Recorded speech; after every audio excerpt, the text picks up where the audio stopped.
Oke, ini kita sudah sampai di ujung Kak Irma udah kita sudah paling enggak kita mengangkat lah tadi kalau kata Bang Hasan bagusnya adalah kita mengangkat sesuatu yang perdebatan Kak Irma dan Bang Mas Arief tadi waktu Bang Madani keluar ini tentang presiden itu boleh gak sih dari Jawa atau non Jawa gitu.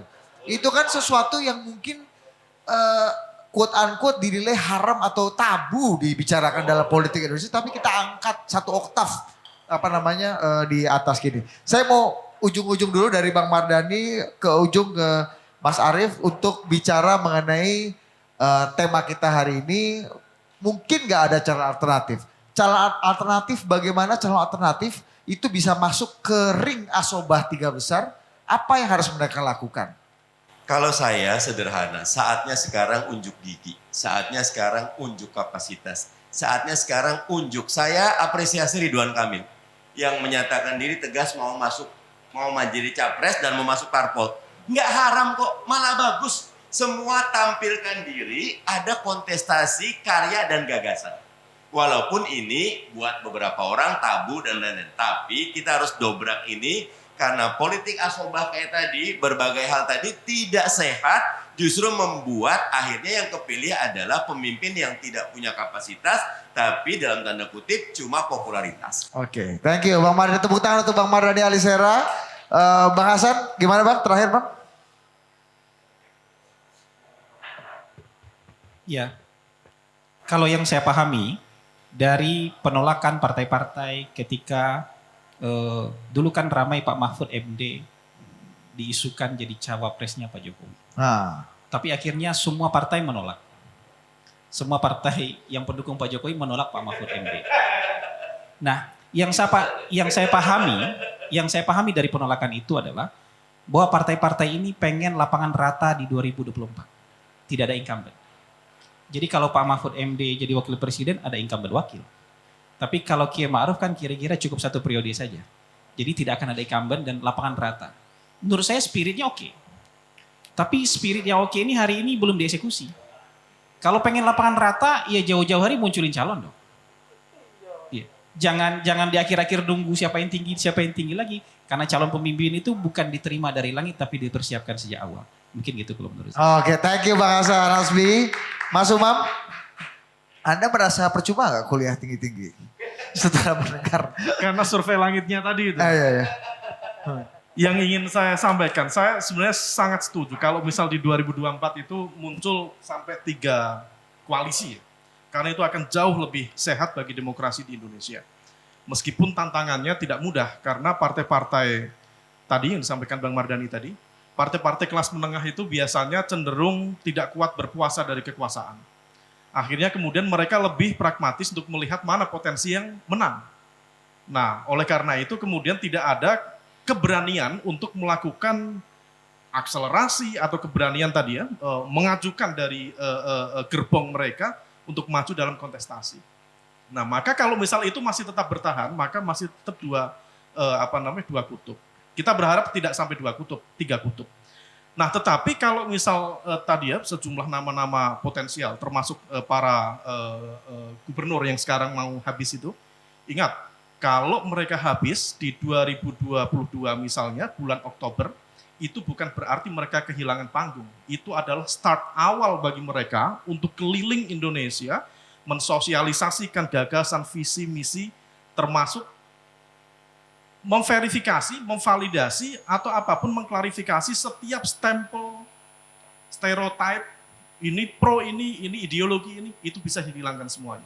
Maka betul, memang kejutan itu berpotensi tercipta di tengah atau at least di akhir 2022.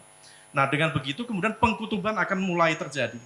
Nah syukur-syukur kalau misal kemudian ada nama-nama baru. Nama-nama baru tadi betul, ada faktor X yang seringkali itu mementahkan hasil survei. Karena survei itu sifatnya, ya dia bisa menjadi sifatnya bubble. Jadi seolah tinggi, begitu kemudian dinamikanya berubah, itu hilang itu. Bubble aja dia. Yang besar ngembang itu kempesnya cepat. Nama-nama seperti, misal maaf dulu ada Pak Dahlan Iskan. Tinggi sekali. Begitu kemudian dinamikanya tidak memungkinkan, hilang begitu saja. Pak Mahfud juga sama, hilang begitu saja. Justru yang potensi-potensi yang unpredictable, Kiai Ma'ruf Amin itu unpredictable. Itu tiba-tiba muncul. Nah, maka ada beberapa nama tadi disebut potensial. Nama-nama anak muda misalnya. Siapa tadi Uni? Erick Thohir, kemudian Sandiaga, AHY, dan lain sebagainya. Berpotensi untuk masuk ke situ. Nah, tetapi ingat, ada pelajaran penting dari 2019 bahwa ada namanya politik transaksional bukan pada level grassroots, tetapi pada level partai politik. Nah, ini yang kemudian harus diantisipasi. Ada potensi tikungan di situ yang itu akan mementahkan semua diskusi kita. Kita udah berbusa-busa gitu. Ternyata ada yang bisa membeli partai politik. Dengan dukungan ini, elemennya ini sebagai konsekuensi lanjutannya. Nah, maka siapapun elemennya, tentu kita lihat perkembangannya, tetapi kita berharap di 2024 akan tercipta model demokrasi yang lebih substansial ya. Tidak kemudian sekali lagi membentur-benturkan atau melakukan eksploitasi politik identitas yang sama sekali tidak produktif bagi demokrasi. Dan saya berharap elemen-elemen yang kemarin quote by quote diuntungkan cukup mengerem diri dan kita ya hadirkan konsolidasi demokrasi yang lebih baik di Indonesia. Oke, thank you Mas Umam. Oke, tepuk tangan untuk Mas Umam. Kak Irma, apa pelajaran yang kita bisa petik dari 2014 dan 2019 supaya tadi yang kata Kak Irma, anak-anak muda di luar non-asobah itu bisa masuk ke dalam galaksi orbit. Iya, Nasdem itu kan partai terbuka ya. Sampai hari ini Nasdem itu tidak berpikir apakah dia kader Nasdem yang dari awal membangun Nasdem ataupun tidak. Bagi Nasdem itu nggak penting. Yang penting bagi Nasdem adalah dia adalah warga negara Republik Indonesia yang berhak memilih dan dipilih, dan dia mendapatkan elektabilitas yang tinggi, artinya dia didukung oleh rakyat. Itu yang menjadi dasar pijakan Nasdem mendukung seseorang. Nah, terkait dengan Pilpres ini, seperti yang Bang Mardhani tadi sampaikan, saya setuju. Minimal harus ada tiga kontestan lah ya, supaya lebih lebih terwarnai dan banyak calon yang bisa dipilih oleh masyarakat.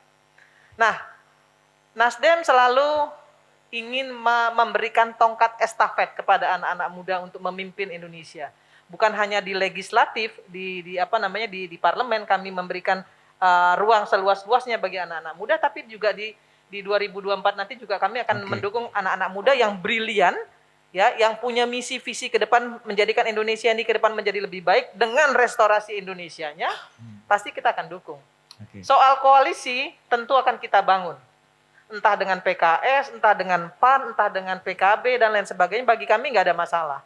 Ya, sepanjang itu bermaslahat bagi rakyat Indonesia, pasti kita akan lakukan koalisi. Berarti ujung-ujungnya kemungkinan Nasdem akan mendukung non-asobah, non tiga besar yang selama ini. Ini asobah ini jadi variabel harus harus tokoh baru, anak muda yang punya, kan gini, sekarang ini kan era digital, ya.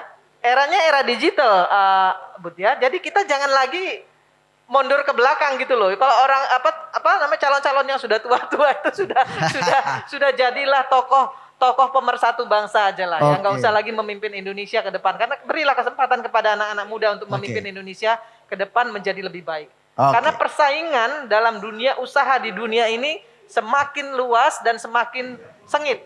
Ya, dibutuhkan seseorang yang punya pemikiran out of the box, ya, dan agar Indonesia, oh iya dong, agar Indonesia ini bisa bersaing, agar Indonesia bisa bersaing dengan negara-negara maju itu. Gitu. Pak Prabowo bisa out of the box nggak kayaknya? Kalau Pak Prabowo soal bisa tahu nggak bisa tanya sama Pak. Thank you Kak Irma, tunggu tahu untuk Kak Irma. Arief Poyono, ini wartawan udah siap-siap nih. Begini. Mas, tunggu dulu. Begitu ada giliran Anda tuh teman-teman saya lihat ada 3 orang belakang langsung gini. Nah, siapa nih bisa kita kutip nih? Begini, kalau masalah tua muda itu nggak jadi masalah. Tapi harus Karena Jawa. Joe Biden juga tua, ya kan. Nah, persoalan yang ke asoba 3 orang itu ya, Anies, Ganjar, Prabowo. 2 tokoh ini akan baterainya habis tahun 2022. Ya. Baterainya habis. Ganjar dan Anies. Artinya yang tadi bahwa Prabowo masih ada baterai ya, Prabowo? begini ya, mau tidak percaya atau tidak percaya, Jokowi itu adalah hasil the power of media. Ya kan, kemampuan dari kawan-kawan ini bagaimana mengangkat seorang Jokowi waktu itu menjadi seorang tokoh. Nah, dua tokoh ini ya, baterainya nih habis. Gak ada lagi tempat untuk pencitraan kayak Ganjar kan. Makan sama pengemis, bangga makan sama pengemis, repot kita kalau saya seorang gubernur, ada pengemis di kota yang saya pimpin, nangis saya. Bukan saya ajak makan. Artinya saya seorang gubernur tidak berhasil mensejahterakan masyarakat saya. Ya kan? Kedua Anies. Ya kan? Formula E berantakan. Awas loh, berantakan, bayarnya lebih mahal, diperiksa KPK. 2022 sudah habis, artinya baterainya habis, pencitraannya habis, Bohir pun pikir-pikir untuk mendukung dia. Kan tadi bicara logistik. Nah sekarang tinggal Pak Prabowo. Pak Prabowo juga sudah 3 kali nih capres, logistiknya udah habis besar-besaran, saya tahu banget. Pertanyaannya, apakah masih ada sisa di 2024 untuk bertarung nanti? Apakah Pak Prabowo, saya sih selalu berdoa agar dia selalu sehat, ya kan? Nah, repotnya lagi Pak Prabowo itu nggak suka pencitraan. Dia kerja aja sekarang ngikutin perintahnya Joko Widodo untuk betulin Menhan. Ya itulah dia. Itulah memang sifatnya Pak Prabowo. Nggak bisa dia berpura-pura kayak misalnya kayak Ganjar, kayak Anies pura-pura kecebur gitu kan. Ya kan? Ya kan? Ya nggak? Ya nggak? Terus Ganjar naik sepeda gitu kan, makan sama pengemis gitu ya. Ya.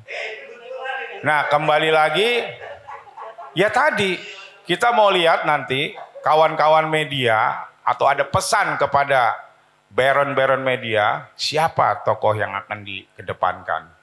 Itulah yang jadi presiden. Ya. Jadi kayak Pak Jokowi dulu, saya sendiri kesulitan ya ketika menjadi timnya Prabowo 2 kali. Itu untuk masukin berita ke media aja sulit. Masa? Sulit. Sulit bener gitu. Dan saya paling diawasi gitu loh. Gerak-gerik saya semua. Ya kan? Artinya memang makanya bersukacitalah Mbak, Nasdem tuh ada Metro TV sebagai corongnya. Saya yakin Mbak, kalau nggak ada Metro TV nggak segitu Mbak, nggak menang Mbak.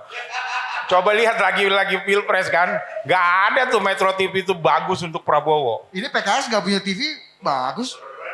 Metro TV Mas, ya kan? Kalau PKS partai kader, ya partai yang memang bekerja. Nah persoalannya Gerindra ini bukan partai kader. Itu saya jujur bahwa Gerindra bukan partai kader. Gerindra partai baru, lebih tua partai PKS. Ya. Jadi Asobi itu, Asoba ya? Asobi lagi. 2 baterainya akan habis. Baterainya habis dan Bohir akan begitu. Pokoknya gini, saya masih tetap percaya Mbak sama langit. Yaitu Noto Nogoro. Kalau tidak ada di Notonegoro, negara kacau balau, apalagi ini kita masuk sekarang masih dalam zaman kegelapan, zaman kolobendu, hati-hati mimpin presiden. Apa milih presiden nanti. Jadi begitu aja Mas. Ya kalau bisa. Ya kan?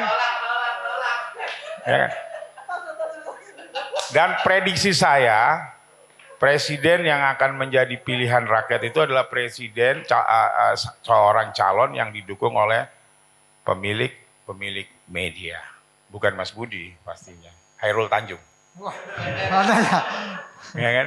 Jadi seperti itu menurut Gawat saya. ya, Gimana kalau nggak diberitain? Mampus kita semua. Walaupun sekarang ada yang namanya kalau menurut saya buat suatu istilah politik 4.0. Politik Indonesia ke depan ditentukan oleh medsos. Mati kalau seseorang dihajar di medsos tuh kayak Anies, Prabowo semua Ya digebukin artinya di nggak medsos. penting dong baron media lagi kan? Tapi Metro tetap kan TV. harus ada sumbernya pemberitaan. Kan kita nggak bisa tulis asal-asalan. Ya kan misalnya CNN memberitakan Ari Poyono tertinggi supaya wah pasti menang saya nanti besok gitu kan, ya kan? Atau Mas Hasan nanti kan memberitakan saya menang gitu, pasti diponteng di medsosnya dikencengin. Jadi nanti siapa yang menguasai langit, yaitu media sosial, dunia maya itu kan langit. Juga sekarang media juga lebih kepada langit juga, ke dunia online kan, ya kan? Nah itulah yang menguasai langit, itulah yang menang. Makanya pemimpinnya dari langit, yaitu Notonegoro. Oke, tepuk tangan untuk para pembicara. Thank you Mas Arief, Kak Irma, Mas Umam, Bang Hasan, dan Bang